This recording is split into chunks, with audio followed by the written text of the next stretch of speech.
Before we get to the reading today, I need to cover some things.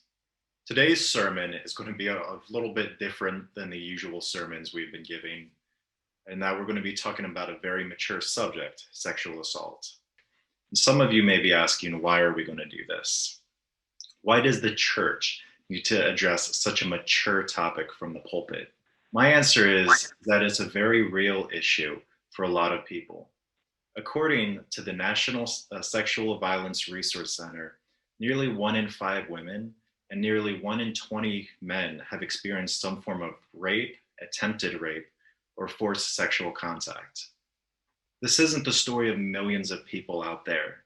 It's a story that affects us, our families, our workplaces, our friend groups. It's because this is our story in our community.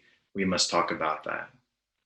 Because of the personal nature and destructive nature of sexual assault, I've asked 2 staff members to stay out in the lobby today.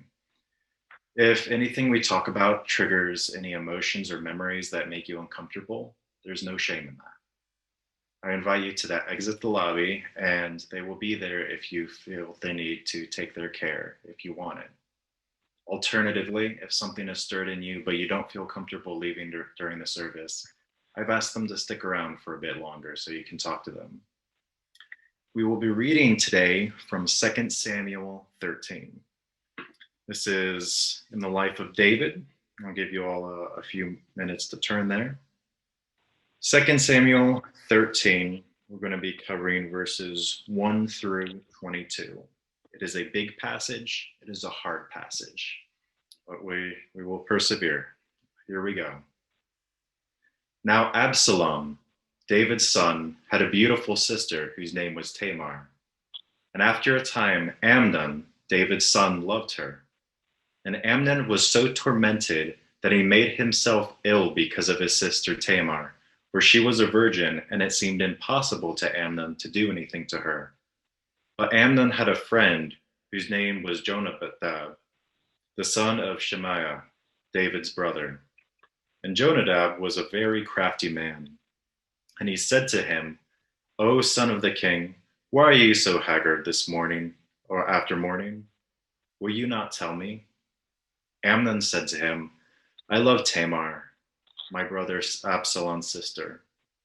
Jonadab said to him, lie down on your bed and pretend to be ill.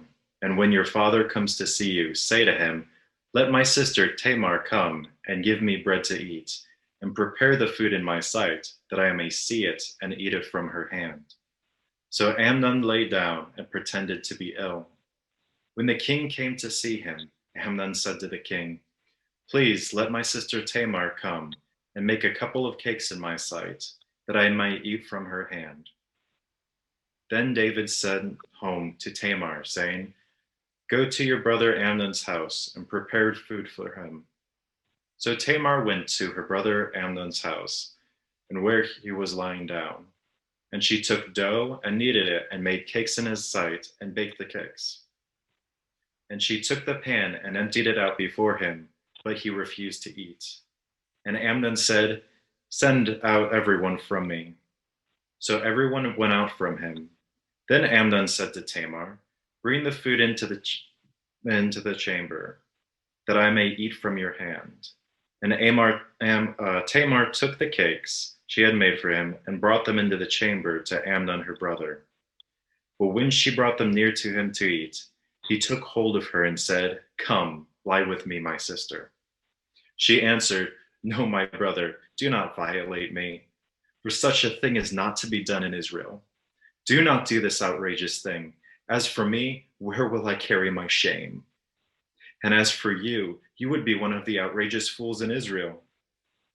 Now, therefore, please speak to the king, for he will not withhold me from you. But he would not listen to her, and being stronger than her, he violated her and lay with her. Then Amnon hated her with a very great hatred, so that the hatred with which he hated her was greater than the love with which he had loved her.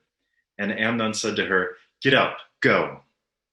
But she said to him, no, my brother, for this wrong in sending me away is greater than the other you did to me." But he would not listen to her. He called the young man who served him and said, "Put this woman out of my presence and bolt the door behind her." Now she was wearing a long robe with sleeves, for thus were the virgin daughters of the king dressed. So his servants put her out and bolted the door after her. And Tamar put ashes on her head and tore the long robe that she wore. And she lay with her hand on her head and went away, crying aloud as she went. And her brother Absalom said to her, "Has Amnon your brother been with you? Now hold your peace, my sister. He is your brother. Do not take this to heart." So Tamar lived, a desolate woman, in her brother Absalom's house. When King David heard these things, he was very angry.